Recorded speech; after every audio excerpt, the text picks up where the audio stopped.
ठीक है, जब रिज़ल्ट आया तब कैसा फ़ील था आपको? कैसा आपका रिएक्शन था कि मैं टॉपर बन गया? सबसे बच्चों के लिए कुछ भी डिफ़िकल्ट नहीं है। आप कितने घंटे सोते थे? 6 आवर्स तो स्ट्रेस होता था आपको? हाँ, स्ट्रेस भी होता कैसे है। उसको मतलब ऐसा नहीं कि पूरे दिन ही पढ़ते रहो कि मतलब बहुत सारे बच्चे होते हैं उनका पेपर छूट जाता है, तो मेरी थोड़ी लाइक स्पीड है तो मैं लिख लेती हूँ। अगर आपको कोई कंसेप्ट नहीं समझ आ रहा तो आप उसकी वीडियो देख लो, ताकि मतलब ऐसा नहीं कि एक दिन पढ़ लिया 10 दिन छोड़ देते हैं फिर पढ़ लेते हैं। तो रेगुलर कितने घंटे पढ़ते थे आप नॉर्मली? जैसे कि किसी स्पेशल सब्जेक्ट का एग्ज़ाम है तो उस टाइम कैसे आप मैनेज करते हो before the exam and during the exam? Exam जब आप करते हो उस टाइम क्या स्ट्रेटजी रहती है? जैसे अभी ठंड का टाइम है तो उस टाइम भी 5:30 पे उठ जाते हैं। जय श्री राम दोस्तों, तो अभी हमारे साथ एक ऐसी स्टूडेंट है जिन्होंने हमारे चंबा मेडिकल कॉलेज नहीं बल्कि पूरे चंबा का नाम रोशन किया है पूरे हिमाचल में। यूनिवर्सिटी की ये टॉपर बनी है। इनसे बातचीत करेंगे कि आखिर क्या एफ़र्ट्स, क्या स्ट्रगल करा, लेकिन उससे पहले जानेंगे कि आखिर ये कहाँ से हैं और क्या इनका फैमिली बैकग्राउंड है और क्या सब कुछ है। तो आप अपना पहले इंट्रोडक्शन देना कि आप कहाँ से हो, आपकी जो पर्सनल डिटेल्स। मेरा नाम सुप्रीत कौर है और मैं सिरमौर के पौंटा साहिब से रहने वाली हूँ। मेरे फादर एक शॉपकीपर है और मेरी मदर एक हाउसवाइफ है। एंड मैंने अपनी school education Guru Nanak mission public school Paonta Sahib से की है। अच्छा, तो यहाँ चंबा कब आए आप? चंबा मेडिकल कॉलेज मतलब पिछले साल। अच्छा, तो अभी जो आपने एग्ज़ामिनेशन दिया है, जिस एग्ज़ामिनेशन में आपने टॉप किया है पूरी यूनिवर्सिटी में, उसके बारे में बताना चाहोगे? कौन सा एग्ज़ाम था और कब दिया था, कब रिज़ल्ट आया? यूनिवर्सिटी एग्ज़ाम था जो फाइनल होता है। उसका रिज़ल्ट अभी कुछ एक हफ़्ते पहले आया है। सबसे पहले तो चलो आपको शुभकामनाएं देंगे कि आप टॉपर बने, आपने हमारी चंबा का नाम रोशन किया है, उसके लिए बहुत बहुत धन्यवाद। लेकिन आप टॉपर तो बने हैं, लेकिन क्या इसके पीछे जर्नी रही, क्या स्ट्रगल रहा है? क्योंकि टॉपर बनना बहुत टफ होता है, वो भी ऐसी मेडिकल फील्ड में। तो क्या स्ट्रगल करें आपने इसके पीछे, क्या मेहनत है, क्या आपकी स्टडी स्ट्रैटेजी है? क्योंकि जो देख रहे हैं उसमें से कई सारे स्टूडेंट हो सकते हैं, तो वो स्टूडेंट भी जानना चाहेंगे कि आखिर इस लड़की ने ऐसा क्या किया जो कि हम नहीं कर पाते हैं। तो उसके बारे में थोड़ा बताओ।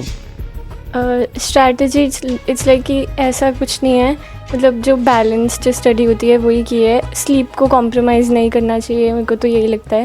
मतलब 6 आवर्स तो मिनिमम। आप कितने घंटे सोते थे? 6 आवर्स तो हर दिन सोती थी। अच्छा, मिनिमम तो 6 आवर्स लेने ही चाहिए। और पढ़ाई में भी ऐसा है कि बुक ओरिएंटेड स्टडी करी, टीचर्स ने बहुत ज़्यादा हेल्प करी है, पेरेंट्स ने बहुत सपोर्ट किया है। और उसमें भी कि सुबह मेरे को लाइक ऐसा है कि सुबह पढ़ना ज़्यादा सही रहता है। मॉर्निंग टाइम में तो मैं 5:30 तक उठ जाती थी। और फिर उस टाइम मैं जैसे अभी ठंड का टाइम है तो उस टाइम भी 5:30 पे उठ जाते हैं? हाँ जी, 5:30 पे उठ जाती हूँ। फिर उसके बाद सुबह जो मतलब कोर टॉपिक होता है जो रिवाइज़ करना होता है तो ज़्यादा टाइम तक याद रहे, तो वो वाला टॉपिक रिवाइज़ कर लिया। फिर कॉलेज आ गए। फिर उसके बाद ऐसे थोड़ा रेस्ट किया और मतलब ऐसे थोड़ा थोड़ा करके पढ़ाई तो हो जाती है। चलो ये आपकी डेली रूटीन होती है, लेकिन एक ऐसी रूटीन होती है जो कि एग्ज़ाम टाइम होती है, क्योंकि जो हमारा कहीं ना कहीं शेड्यूल जो ऐसे आम होता है वो अलग होता है और जो एग्ज़ाम टाइम होता है वो थोड़ा चेंज हो जाता है। जैसे कि किसी स्पेशल सब्जेक्ट का एग्ज़ाम है तो उस टाइम कैसे आप मैनेज करते हो before the exam and during the exam? हाँ, वो बहुत ज़्यादा स्ट्रेसफुल तो रहता है बिफ़ोर द एग्ज़ाम भी कि इतना सारा कैसे कवर करना है। पर जिस हिसाब से कॉलेज में टेस्ट होते रहते हैं, क्लास में टेस्ट होते रहते हैं, उस हिसाब से रिविज़न तो होती रहती है। और पेपर से पहले भी लाइक शॉर्ट नोट्स बना लेने हैं, तो उससे बहुत इजी हो जाता है कि एक बार रिवाइज़ कर लिया पूरा टॉपिक।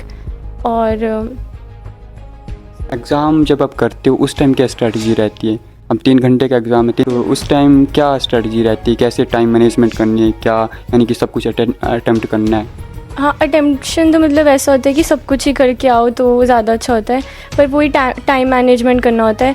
जो क्वेश्चन जितने मार्क्स का है उसको उतना ही अटेम्प्ट करो और थोड़ा जल्दी लिखने की, मतलब बहुत सारे बच्चे होते हैं उनका पेपर छूट जाता है, तो मेरी थोड़ी लाइक स्पीड है तो मैं लिख लेती हूँ। कितने घंटे पढ़ते थे आप नॉर्मली? नॉर्मली एक दिन में 3-4 घंटे।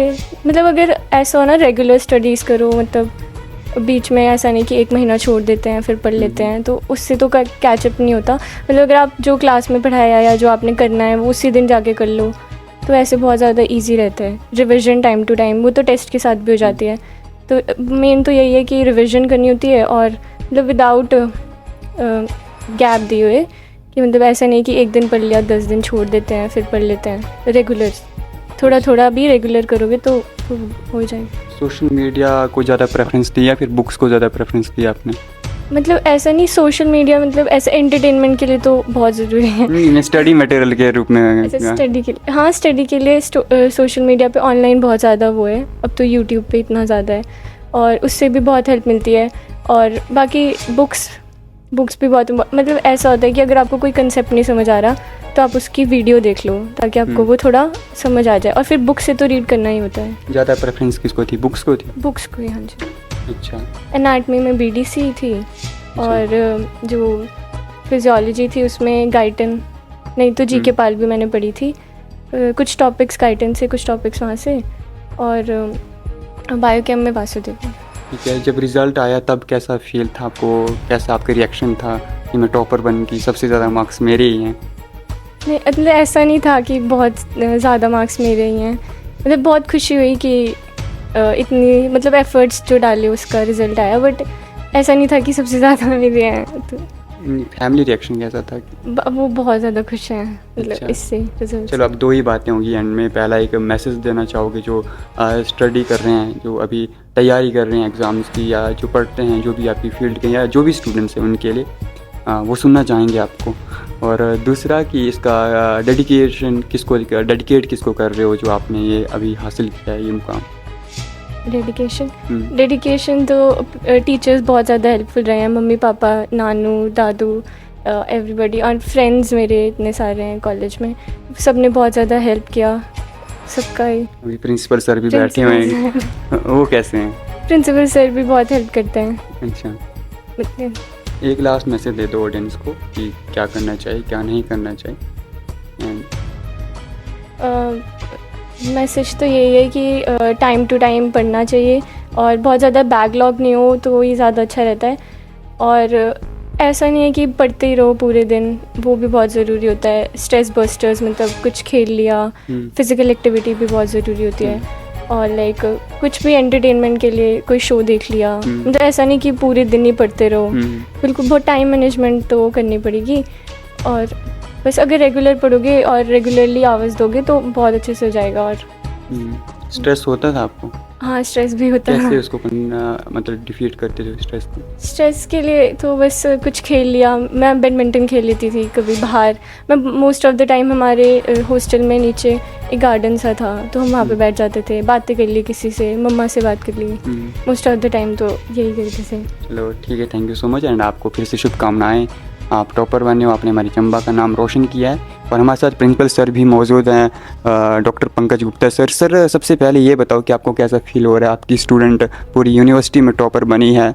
Chamba medical college and hospital को इवन क्रिटिसाइज़ किया जाता है, लेकिन आज जो मुकाम हासिल किया है उससे कहीं ना कहीं हमारी चंबा का नाम रोशन हुआ है, चंबा मेडिकल कॉलेज का नाम रोशन हुआ है और आपका नाम भी रोशन हुआ है क्योंकि आप यहाँ के प्रधानाचार्य हो। बिल्कुल ठीक कहा आपने। हमारे पास बच्चे हर स्टेटा से आते हैं और हर जगह से आते हैं। ऑलरेडी जो नीट करके बच्चे आए होते हैं वो सारे ही आगे पढ़ाई में सारे अच्छे होते हैं। फिर उसके बाद उनमें आगे जो कंपटीशन होता है, जैसे इसने यूनिवर्सिटी में टॉप किया है, तो ये बहुत बड़ा एक अचीवमेंट ना केवल इसके लिए है बल्कि चंबा के लिए और हमारे इंस्टीट्यूशन के लिए है।